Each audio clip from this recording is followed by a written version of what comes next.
এই দুনিয়ায় আমরা সবাই অনেক চালাক হতে চাই, অন্যকে ঠকিয়ে জিতে যাওয়াকে ভাবি অনেক বড় সফলতা। কিন্তু আল্লাহর দরবারে হিসেবটা ঠিক উল্টো।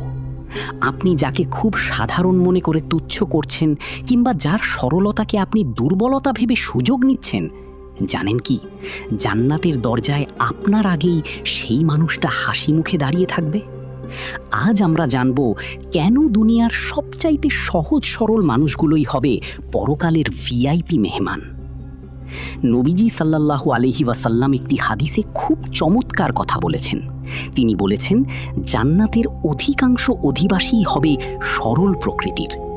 এর মানে এই নয় যে তারা বুদ্ধিহীন ছিল, বরং এর মানে হলো তারা ছিল নিষ্কলুষ অন্তরের অধিকারী। তারা মানুষের পেছনে গীবত করত না, মনে কোনো প্যাঁচ রাখত না এবং কাউকে ধোঁকা দেওয়ার চিন্তাও করত না।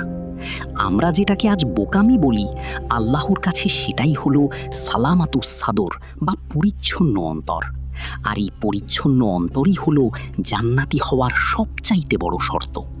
আম্মাজান আয়েশা রাদিয়াল্লাহু আনহা এবং সাহাবায়ে কেরাম রাদিয়াল্লাহু আনহুম তাদের জীবনে অনেক বড় বড় পরীক্ষা দিয়েছেন, কিন্তু তাদের মধ্যে একটা গুণ ছিল কমন। তারা আল্লাহর ওপর বাচ্চাদের মতো ভরসা করতেন। নবীজি সাল্লাল্লাহু আলাইহি ওয়াসাল্লাম একবার সাহাবীদের মাঝে বসে জান্নাতবাসীদের বৈশিষ্ট্য বর্ণনা করতে গিয়ে বলেছিলেন, তারা হবে পাখির হৃদয়ের মতো নরম।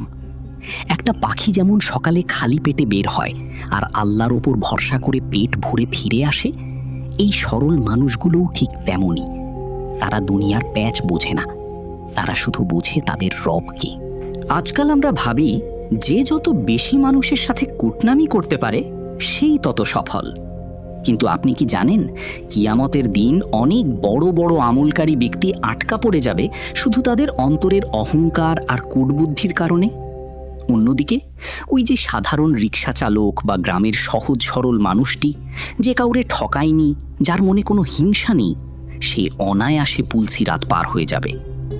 সরলতা কোনো দুর্বলতা নয়, এটি আল্লাহর পক্ষ থেকে দেওয়া এক বিশাল নিয়ামত।